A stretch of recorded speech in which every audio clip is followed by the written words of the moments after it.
আল্লাহ তাআলা এই সূরার মধ্যে বলে দিয়েছেন যে এই কোরআন দিয়া কারা জীবনটাকে সাজাইতে পারবে। এই কোরআন কাদের জন্য মানদণ্ড। আল্লাহ তাআলা বলতেছেন, প্রথমে বলতেছেন যালিকাল কিতাবুল লা রাইবা ফীহি হুদাল লিল মুত্তাকিন।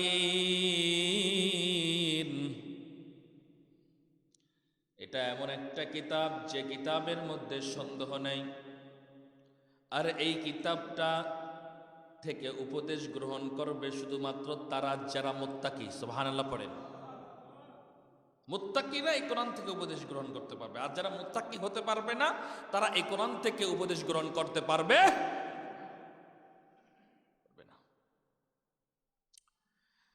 আমার প্রিয় ভাইরা একটু খেয়াল করে শুনবেন, তাফসীরের বিষয়গুলো যদি আমরা মনোযোগ দিয়ে না শুনি তাহলে বুঝে আসবে না।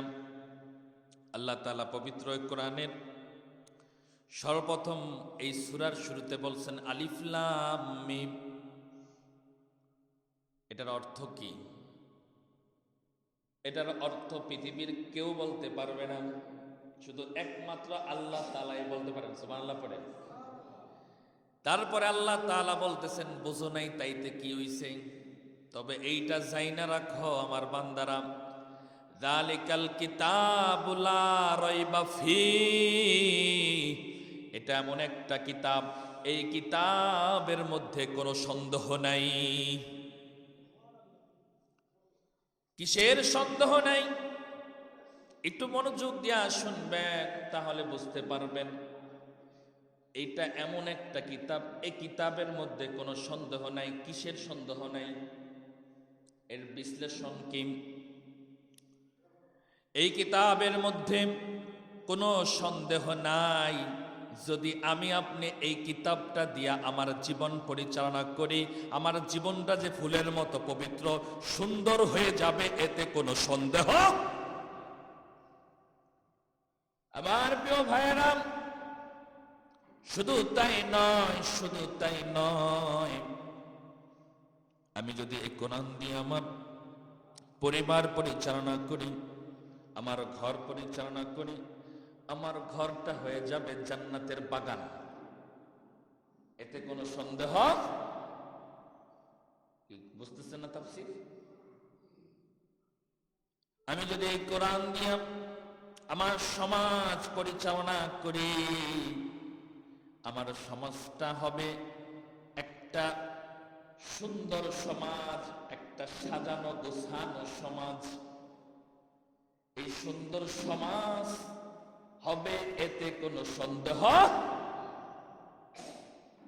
শুধু তাই নয়, আমি যদি এই কোরআন দিয়ে আমার রাষ্ট্রটাকে পরিচালনা করি, আমার রাষ্ট্রটা হবে একটা পুরা পৃথিবীর জন্য একটা মডেল, একটা ন্যায় বিচারের সুব্যবস্থার একটা আবাসস্থল হবে, একটা সুন্দর একটা মডেল দেশ হবে আমার এই কোরআন দিয়ে যদি আমি পরিচালনা করি, এতে কোনো সন্দেহ। আফসোস, আজকে সংসদ নির্বাচনে কত জায়গায় ওলামায়ে কেরামরা দাঁড়াইছেন, একটু বুঝে থাকলে উত্তর দিবেন। যদি ওলামায়ে কেরামরা ক্ষমতায় আসতো, গম চুরি করতো, জবাব দেন, গম চুরি করতো, রাস্তার টাকা মাইরা খাইতো। কথা বলেন না কারণ রাস্তার টাকা মাইরা খাইতো? হ্যাঁ, জনগণের বয়স্ক ভাতার টাকা মাইরা খাইতো? কোশ্চিন কালেও না। কিন্তু হতভাগা জাতি এই যুগে তাদের আলেমদেরকে তারা চিনতে পারল না।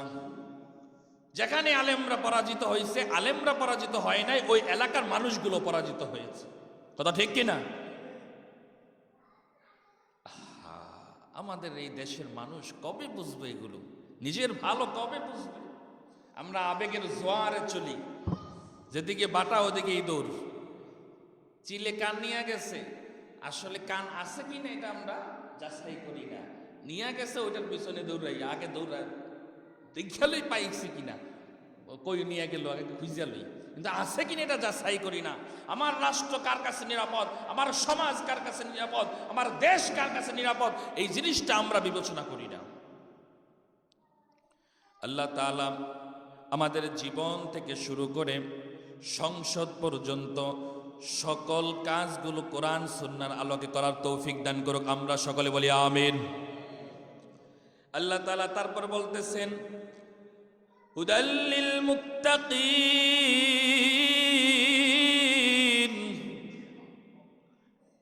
এটা এমন একটা কিতাব, এই কিতাব থেকে উপদেশ গ্রহণ করবে তারাই যারা হচ্ছে মুত্তাকি। সুবহানাল্লাহ, মুত্তাকিরাই পথ প্রদর্শন, পথ পাবে এই কোরআন থেকে, এছাড়া অন্য কেউ পাবে না। তো মুত্তাকি কারা, এটারও বিশ্লেষণ আল্লাহ তাআলা পরবর্তী 2 আয়াতে বলে দিচ্ছেন। আজকে যদি এই 2 আয়াতের সাথে যদি আমার মিল খেয়ে যায় আলহামদুলিল্লাহ, আর যদি এই 2 আয়াতের সাথে আমার মিল না খায় তাহলে তওবা দরকার আছে না নাই? একটু জোরে আওয়াজ বলেন, তওবা দরকার আছে না নাই? তওবা ছাড়া যদি কবরে যাই তাহলে ওই কবরে কখনো শান্তির আশা করা যাবে? সংক্ষিপ্ত আকারে, যেটা সময় কম, সংক্ষিপ্ত আকারে বলবো, কোনো বিশ্লেষণ করবো না, একটু মনোযোগ দিয়ে শুনবেন। আল্লাযীনা ইউমিনুনা বিল গায়ব ওয়া ইউকিমুনাস সালাহ ওয়া মিম্মা রাযাকনাহুম ইউনফিকুন।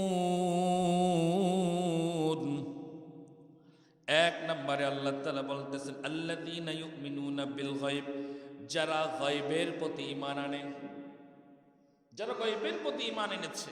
গায়ব কি? যেগুলো আমরা দেখি নাই। কবরে আযাব দেখছি আমরা, একটু জবাব দেন। কবরে আযাব দেখছি? দেখি নাই, কিন্তু আমাদের বিশ্বাস আছে না নাই? আছে। তারপরে জাহান্নাম, জান্নাত, এগুলো কিছুই আমরা দেখি নাই, তারপরও আমাদের বিশ্বাস আছে না নাই? আলহামদুলিল্লাহ, শুকরিয়া করি আলহামদুলিল্লাহ। বুঝা গেল 1 নম্বর সিফাতটা আমাদের ভিতরে আছে, আলহামদুলিল্লাহ। 1 নম্বর হচ্ছে গায়বের প্রতি বিশ্বাস। 2 নম্বর হচ্ছে ওয়ায়ুকিমুনাস সালাহ, যারা নামাজ কায়েম করে, শুধু নিজেই পড়ে না, ঘরের লোক পড়ে কিনা, স্ত্রী পড়ে কিনা, সন্তান পড়ে কিনা, সমাজের লোক পড়ে কিনা, রাষ্ট্রের লোক পড়ে কিনা, এই খোঁজ খবর নেওয়া, এই আকাঙ্ক্ষা যাদের ভিতরে আছে। শুধু নিজেই পড়লে হবে না।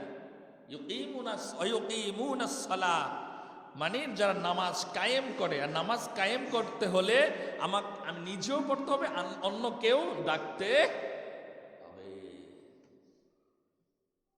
এবার একটু চিন্তা করেন, আমি শুধু নিজে একাই নামাজ পড়ি নাকি আমার স্ত্রী সন্তানকে নামাজের তাগিদ দেই কিনা? যদি দিয়ে থাকি তাহলে 2 নম্বর গুণটাও আমার ভিতরে আছে। আর যদি না দিয়ে থাকি, আজকে থেকে আমাকে এরাদা করতে হবে, নামাজ প্রতিষ্ঠা করার জন্য আমাকে চেষ্টা মুজাহাদা করা লাগবে কি লাগবে না? যদি আমি মুত্তাকি হতে চাই অবশ্যই আমার লাগবে, আমি নিজেরও করতে হবে, আরেকজনকেও আহ্বান করতে হবে। 3 নম্বর মিম্মা রাযাকনাহুম ইউনফিকুন। 3 নম্বর হচ্ছে যারা আল্লাহর রাস্তায় ব্যয় করে তাদের সামর্থ্য অনুযায়ী, যে যার যত সমর্থ। আপনার 10 টাকার সমর্থ আছে, আপনি 10 টাকা দান করেন। আবার ইসলাম এরকম না যে আপনি যা আছে সব দান করে দিবেন, এরকম না। আপনি আপনার সমর্থ অনুযায়ী আপনি দান করবেন, যার যতটুকু সমর্থ। যার 1 কোটি টাকা দান করার সমর্থ আছে সে 1 কোটি দান করবে, যার 10 টাকা সে 10 টাকা, যার 5 টাকা আছে সে 5 টাকা দান করার চেষ্টা করবে। এটা হচ্ছে দানের নিয়ম। আর যাকাতের নিয়ম, ওটা হিসাব করে সম্পদের 40 ভাগের 1 ভাগ। আল্লাহ তাআলা আমাদেরকে তৌফিক দান করুক, সকলে বলে আমিন। তারপরে 4 নম্বরে আল্লাযীনা ইউমিনুনা বিমা উনজিলা ইলাইক, সংক্ষিপ্ত আকারে বলি, অর্থাৎ এই কোরআনের প্রতি, রাসূলের উপরে যে কোরআন নাজিল হয়েছে, এই কোরআনের প্রতি যারা ঈমান এনেছে, যারা এই কোরআনের প্রতি ঈমান এনেছে, এই কোরআনের প্রতি ঈমান আছে না নাই? আছে। ঈমান রাখতে হবে, এই কোরআন আসমানি কিতাব, এটা আল্লাহর পক্ষ থেকে আমাদের জন্য একটা বিধান। এই কোরআনকে আমাদেরকে অকপটে মানতে হবে, প্রত্যেকটা হরফ আমাদেরকে মানতে হবে, একটা হরফকে অস্বীকার করা যাবে। ওমা উনজিলা মিন ক্বাবলিক, তারপরে আল্লাহর রাসূল বলতেছেন, আল্লাহ তাআলা বলতেছেন ওমা উনজিলা মিন ক্বাবলিক, এই কোরআনের প্রতি ঈমান আনা তো লাগবে, তার সাথে পূর্ববর্তী যত নবী রাসূল আসছেন তাদের উপর যত কিতাব নাজিল হয়েছে তার উপরে ঈমান আনা লাগবে। কারণ প্রত্যেকটা কিতাবের মূল বক্তব্য হচ্ছে লা ইলাহা ইল্লাল্লাহ। এমন কোন নবী রাসূল আসেন নাই যারা বলেছে এই কথার বিপরীত। সব নবী রাসূলের একই বক্তব্য ছিল লা ইলাহা ইল্লাল্লাহ, আল্লাহ ছাড়া কোনো মাবুদ নাই, একমাত্র আল্লাহই আমাদের রব। কথা ঠিক কিনা? তারপরে 5 নম্বরে ওয়াবিল আখিরাতি হুম ইউকিনুন, যারা পরকালের প্রতি নিশ্চিত বিশ্বাস রাখে। এই জীবনের পরে যার একটা জীবন আছে, এই বিষয়ে যারা নিশ্চিত একই বিশ্বাস রাখে তারাই হচ্ছে মুত্তাকি।